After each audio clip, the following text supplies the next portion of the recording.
libertar de nós mesmos, nos libertar da depressão, libertar da maldade, libertar de tudo que não presta, libertar principalmente da mentira, tá? As pessoas vivem hoje em dia, todos os crentes dentro das igrejas, a mentira não sai da boca deles, é o tempo todo mentindo, é o tempo todo enganando, tá? A religião está se tornando de novo, que nem a Babilônia, tá? A gente está vendo suicídio, mortes, escândalos dentro das igrejas, tá? Uma compreensão errada do que é o povo de Deus, uma compreensão errada do que é a igreja, uma compreensão errada do que é viver para Deus em comunhão e em comunidade, está trazendo a falência e a destruição da igreja, tá? E o que isso tem a ver com o aborto? O que isso tem a ver com o aborto é o seguinte: como eu estou dizendo, todo conhecimento emana e parte da palavra de Deus. Então temos que compreender a seguinte coisa: Deus criou Adão e Eva conforme a sua imagem e conforme a sua semelhança. Então Adão e Eva, ao pecar, na sua mente, tem que construir agora um futuro para si próprio. E esse futuro é terrível, ele é tenebroso. Por quê? Porque Adão e Eva estão saindo, e os seus descendentes, numa capacidade de serem mais semelhança de Deus, e agora vão entrar no processo do conhecimento do bem e do mal.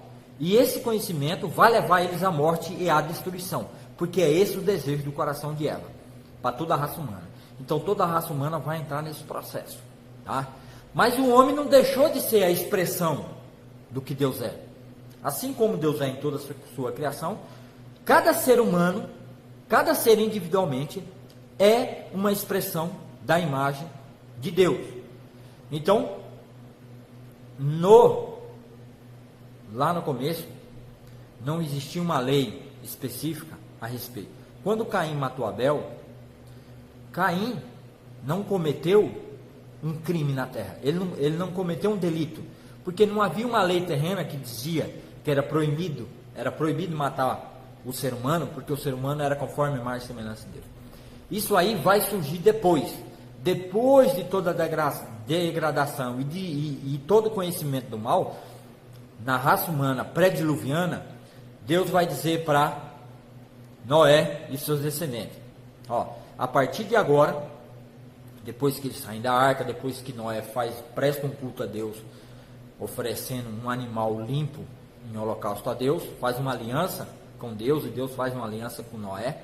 Deus vai dizer para Noé e para os seus descendentes: a partir de agora, todo aquele que matar o seu semelhante, derramando o sangue do seu semelhante, o sangue dele deve ser derramado. Por quê? Porque a importância que Deus dá ao ser humano é porque o ser humano é a revelação da imagem e semelhança de Deus. Então, o primeiro ser que eu conheço, que vai me instruir e vai me revelar a respeito do Criador de Deus, é o próprio ser humano.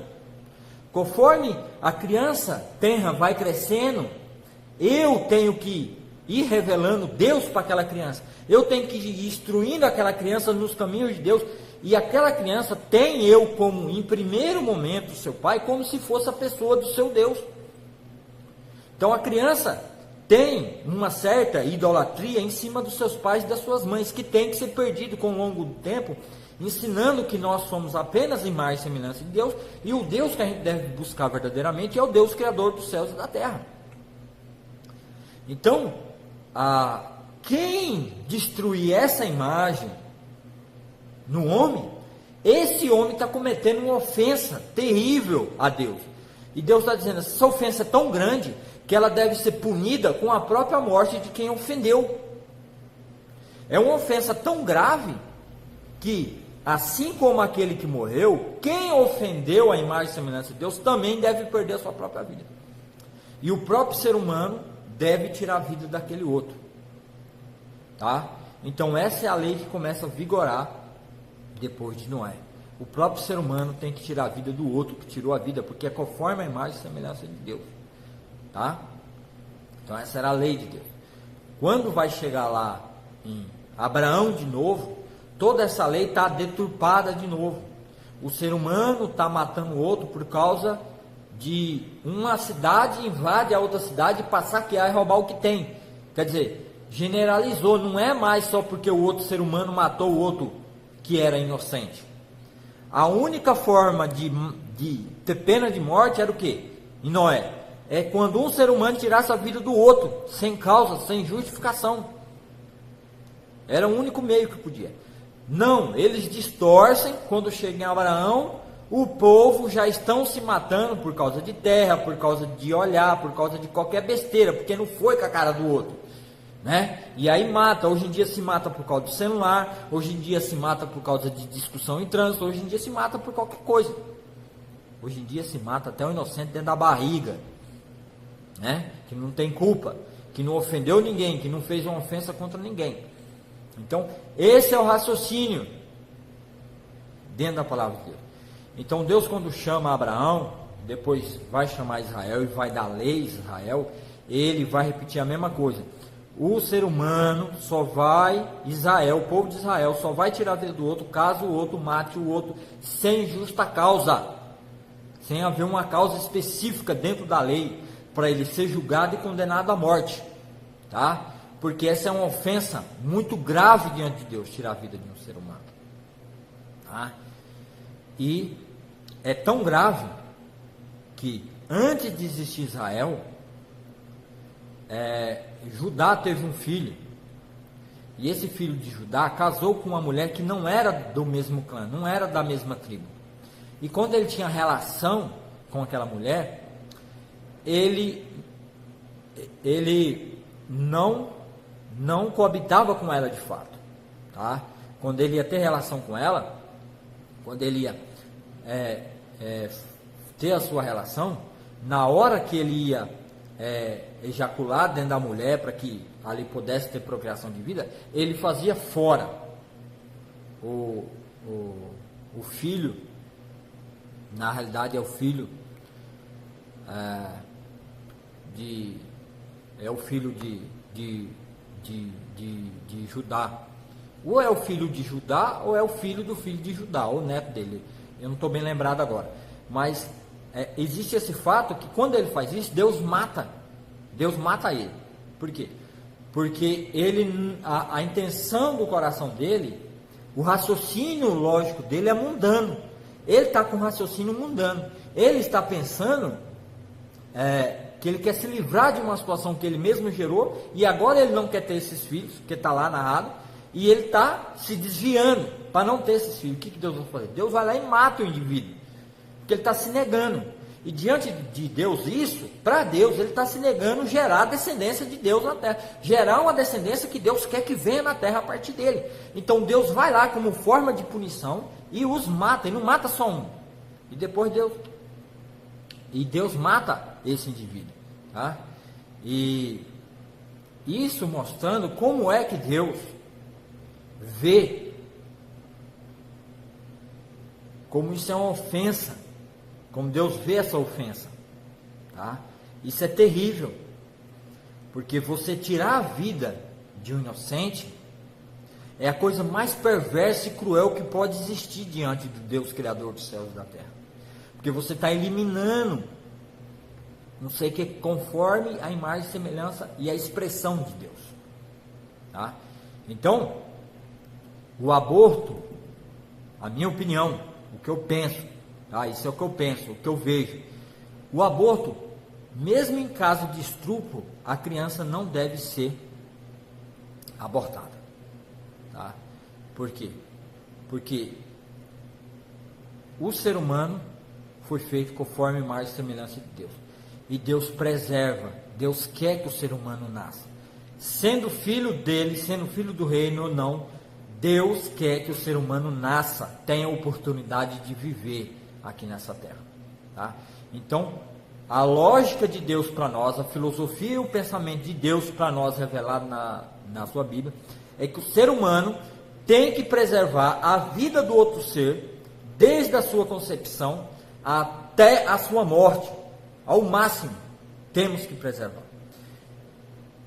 E dentro do reino de Deus, ainda mais, dentro da igreja, dentro do cristianismo, ainda mais.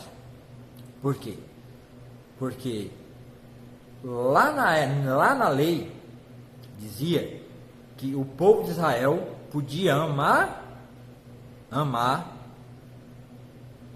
o seu próximo e aborrecer o seu inimigo. O que isso queria dizer? O povo de Israel teve permissão que quando eles entraram para tomar posse da Palestina, quando eles entraram para tomar posse de Israel, Deus falou assim: eu rejeito todos esses povos que estão aí, porque são povos pagãos, que me rejeitam, são povos maus, que mata, rouba, estrupa, faz tudo de errado, e eu não quero esse povo aí. Vocês entram lá, expulsa eles, mata quem tiver que matar, eu não quero ninguém, e eles serão os seus inimigos, e se sobrar alguém, eles vão ser os vossos escravos. E assim foi, tá? Então a lei de Deus era o que? Ame o seu próximo, que era a própria comunidade de Israel, e odeie os seus inimigos, aqueles que se fazem os seus inimigos e aqueles que são inimigos de Deus, tá? Então Deus tinha assim, né, o povo de Israel como um povo dele, um sacerdócio real de Deus, ao qual Deus amava e preservava e cuidava, tá? Mas ao se consumar o tempo da vinda do Messias, o Cristo, o próprio Messias, que é o próprio Deus, agora revela: não vai mais ser assim, acabou, tá? Não é mais ame o seu próximo, aborreça o seu inimigo. Agora Jesus vai dizer o contrário, agora ele vai dar outra lei, ele vai dar outra instrução para o povo de Israel, tá? Que é: amai vossos inimigos, fazei bem aqueles que vos perseguem e orai por aqueles que vos maltratam. Andar mais uma légua, dar a cara a tapa, tá? Então acabou, a inimizade foi destruída. Por isso que no nascimento de Jesus, os anjos vão cantar para os pastores o louvor, que é o quê? Que é paz na terra para todos os homens de boa vontade. Porque Deus agora quer o quê? Deus deixou a sua ira e veio para trazer paz entre ele e os povos da terra. Deus, na pessoa de Cristo, estava se revelando e dando novas leis para que acabasse entre todas as inimizades, entre todos os povos da terra, principalmente entre o povo judeu, o povo israelita e os seus inimigos. Por quê? Porque Deus ali ia começar a implantação do seu reino, e esse reino começa a ser implantado, trocando a morte que há na nossa mente por um novo conhecimento a respeito de Deus, através da leitura de Gênesis e Apocalipse, consumando e trocando essa nossa maneira de viver e pensar, e nos dando vida e vida e abundância com todos os povos da terra, tá? Então Jesus vai mais além ainda, ele destrói toda a inimizade que existia entre todos aqueles povos, tá? E ele diz: agora vocês têm que amar todos, independente de serem judeu ou não. Não existe mais inimizade. A inimizade foi quebrada, foi destruída, porque o próprio Deus veio e dá uma nova lei para que todos amem uns aos outros, assim como ele nos amou, tá? Então fica aí essa dica, e esse é a segunda parte que eu vou fazer desse vídeo, tá? Um abraço aí para todos.